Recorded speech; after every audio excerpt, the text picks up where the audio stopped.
I can't imagine you living in the world that is perfect illusion of human happiness.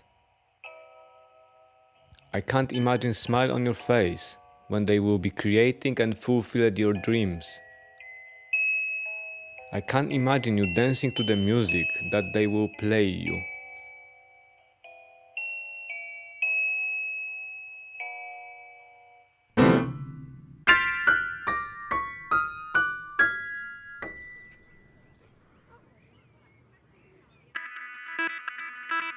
Data often gets confused as information, but data isn't information. Data is just stuff.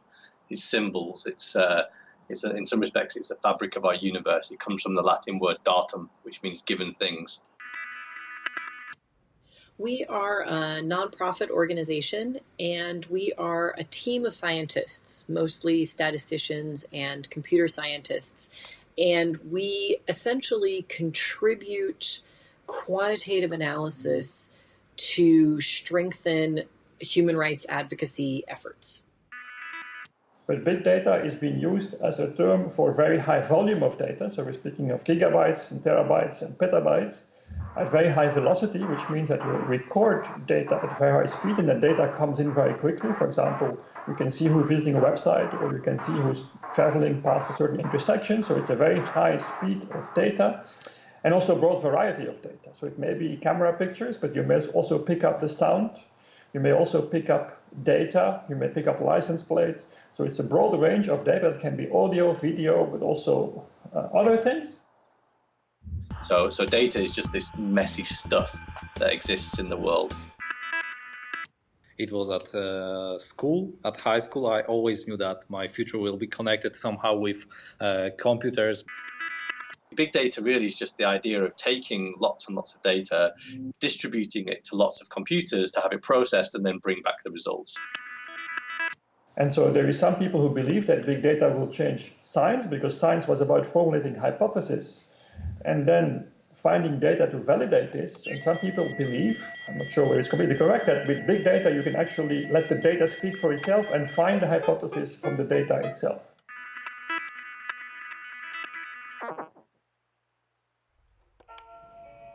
One man invented it to find the freedom, but someone else used this for limiting a freedom.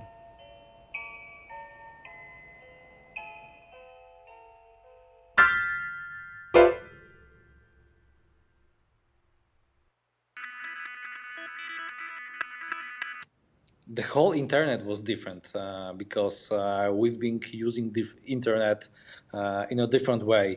We didn't have, for example, mobile phones, instant messaging apps. So when you've been using internet, you've been searching for something. You've been learning a lot because that time you've been searching internet for knowledge. Right now we are using, it's hard to say, but I feel that most of the time right now we are using the internet, we can say just for fun. It's totally different. So if I, for example, have a website, and if on that website I have some data, and that data is things like, I don't know, Daniel is the CEO of Satalia, and Daniel likes pigeons, and Daniel lives in London, and Satalia is an AI company. What the semantic web is allowing us to do is actually to take that data, to turn it into information, and then to link it together. So if I said, give me all of the CEOs that live in London that work for AI companies that like pigeons, if we can link all of this data together, then actually we can get answers to those very, very specific questions. It's one of the most exciting things that is actually happening in the background of the internet that not many people are aware of. The people with the most data is, of course, Google, Amazon, Facebook, Apple. They have most data about us because they actually control the smartphones or our laptops or tablets. And there, as we have more and more interactions, they collect more and more data.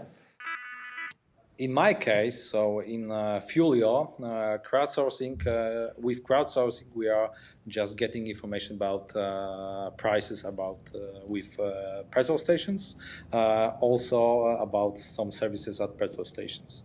This is completely anonymous right now in Fulio, so we are not collecting any private data from users. One user is sharing fuel price at one petrol stations, and other user can see the price and can see some information about petrol prices. They are giving you something, and you are giving to users something.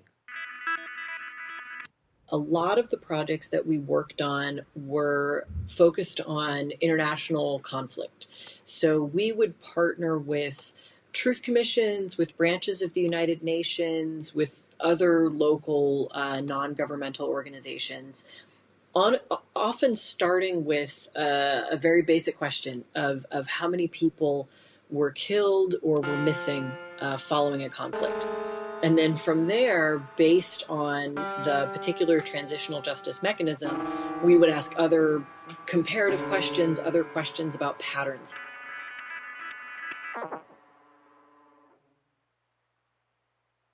Your grandfathers lived in totalitarian regime, and they had greater freedom of choice than your father has now.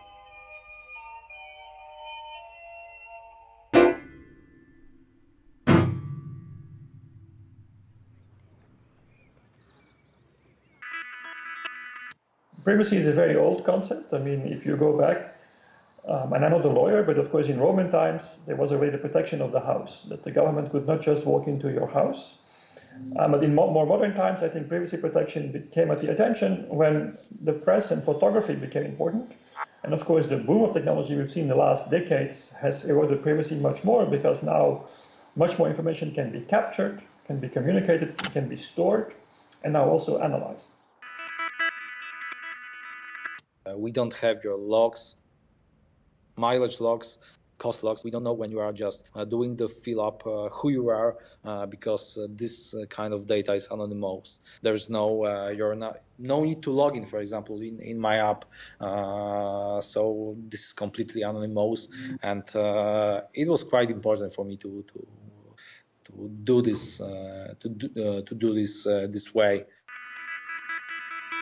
So I think as a user, it's very hard to control data, and so it's very hard to exist in modern society without your data being centralized and processed. Today it's very hard to exist without being captured, and even if you don't have a smartphone yourself, your friends will actually report on you, will Twitter about you, will take pictures of you and post them. So you're kind of almost in Western society or in modern society, you're forced to become of the system, and all your data ends up in the cloud.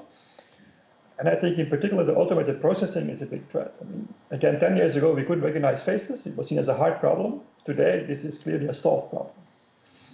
And so it's not only what you write explicitly about yourself or what you do explicitly. I think everything is now collected implicitly and can be analyzed and can be used to make a profile about you.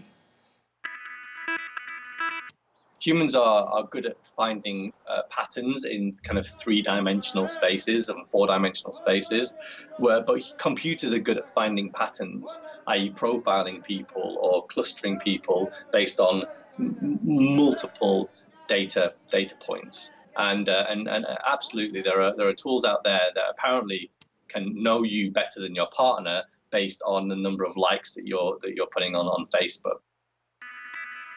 We maintain our own local server, and we only use encrypted communications, SSH, to move data around. And as much as possible, we had previously been using encrypted email. That still is our preferred mechanism for attachments. Sometimes some of our data partners, that's the way they want to send us data. For communication that isn't sort of sharing files, we're often now using alternative communication methods. But for the data itself, it's really just all about encryption. But of course, it's also a collective risk for society. In a society without privacy, you have the problem that companies and governments have too much power, and the balance of power can be distorted. because in fact you become dependent on these players for every decision. Will you get an insurance contract or not? Will your health problems be solved or not? Will your kids be allowed into school or not? Can you rent this house or not? Will you get this job or not?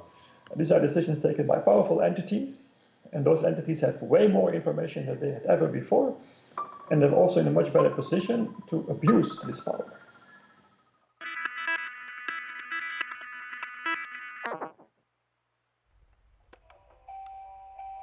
It seems that our world is getting bigger and bigger, but actually it's getting smaller and smaller.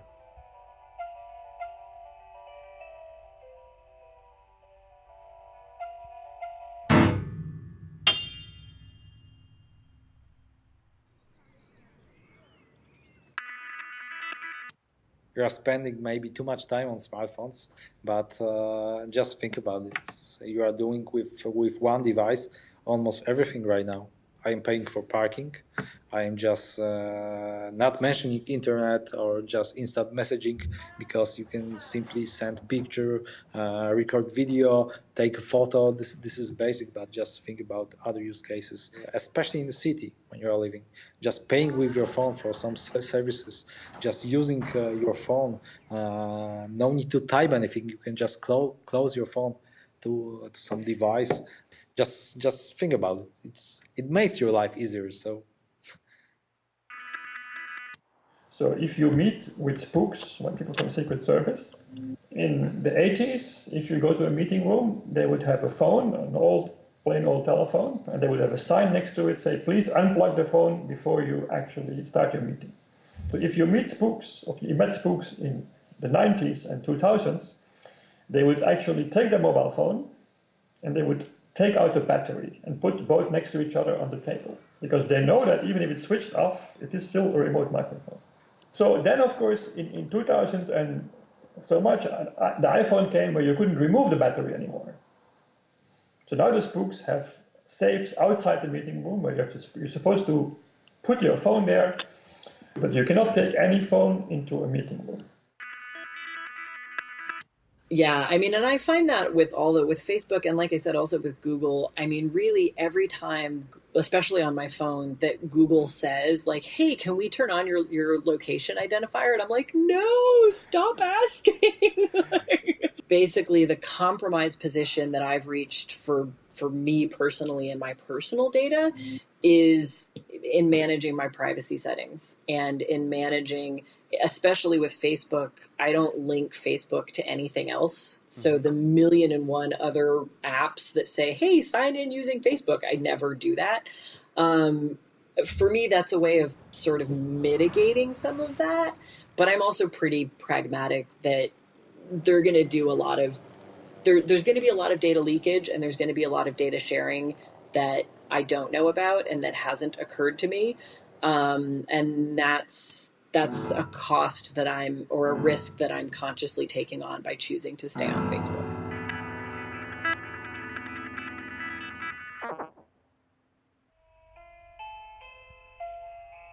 It seems that our lives become simpler and easier, but big corporates are gaining more power than any time before.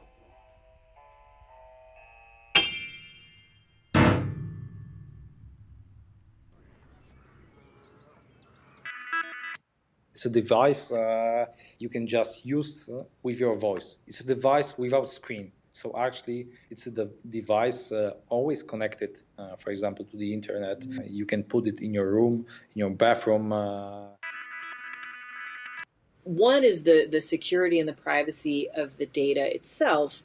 And then the other one is subpoena power. And so this question of, is there data that is sensitive in such a specific way that if a particular government brought legal action to ask Google or another third-party vendor managing this cloud system, would they turn over that data, and what would be the outcome of that? Actually, there are no limits right now, because this is getting more and more popular, and developers are creating new apps for this. So with continued conversations, you can just talk with this device just like with human. At some stage, it's just like a smartphone, right? Or I didn't want a mobile phone in the beginning, and then I didn't want a smartphone, but it's kind of something that will be enforced on us because society will operate this way. I guess in the future, shops will disappear and everything will be done more by home shopping. You will tell your device what you want, and if you don't have such a device, you will not be able to shop. You have to drive 10 miles to the next city to find a shop that sells you some coffee. My daughter is not able to turn on TV, for example. Yeah, but with Google Home, she made something like this. Okay, Google Home, play My Little Pony, and just my TV just turned on, and it started My Little Pony from Netflix. So,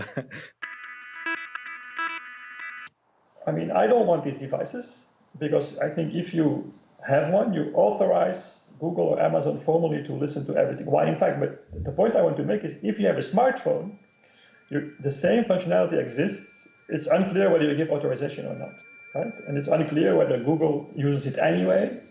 But of course, if you could show that Google or Facebook or Amazon do it when you told them not to, then they have a problem. But of course, with the Google Home device or the Amazon Echo, you gave permission. So you give them the permission to do this. So you lost all your right to complain.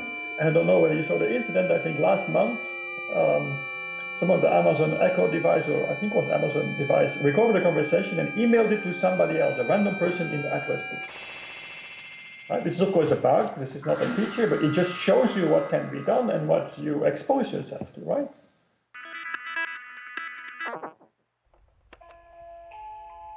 Greed, lust, and envy. How man must be stupid to bring destruction on his species.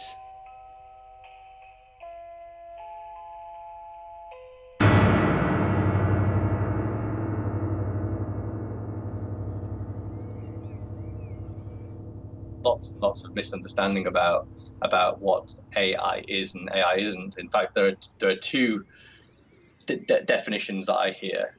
One of the main definitions, which I think is a weak definition, is creating machines that can do things as good or better than humans.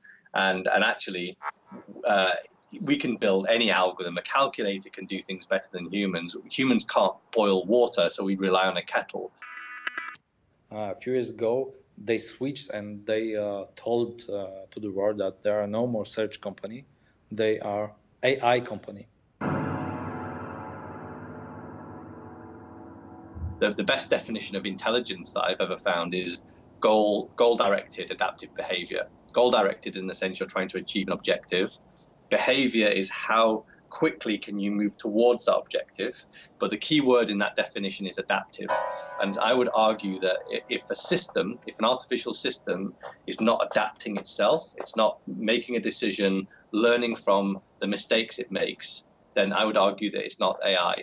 Very often, if you look in industry, the systems that exist in companies, you give it some data, it goes through some sort of model, it makes a decision. You give it the same data, it makes the same decision. And actually, that's the definition of stupidity, doing the same thing over and over again and expecting a different answer. China, they've got cameras on the streets, and the cameras are scanning almost the whole population. Almost everyone in China is tagged somehow. So by face recognition, you've got you could see who this person is. For example, by the plates of the car, you see on the video on the screen in real time the owner of the vehicle. Yeah, it can be creepy this way, but I'm not sure this will get to EU.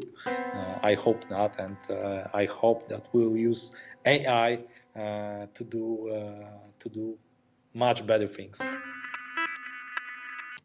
And so this is something if you think about, and I think it's clear that if you concentrate more and more data and you apply more and more clever algorithms, it will give more concentration of power.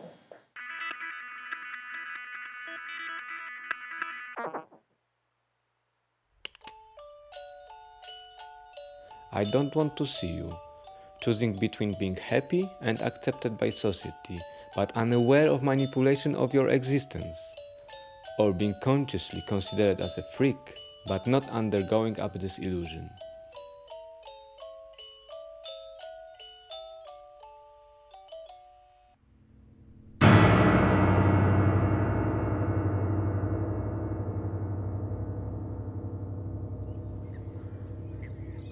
The argument people say is, I have nothing to hide, I'm a good citizen, and the government is being controlled. I think what we also know from Snowden is that the controls on government are very limited and very ineffective.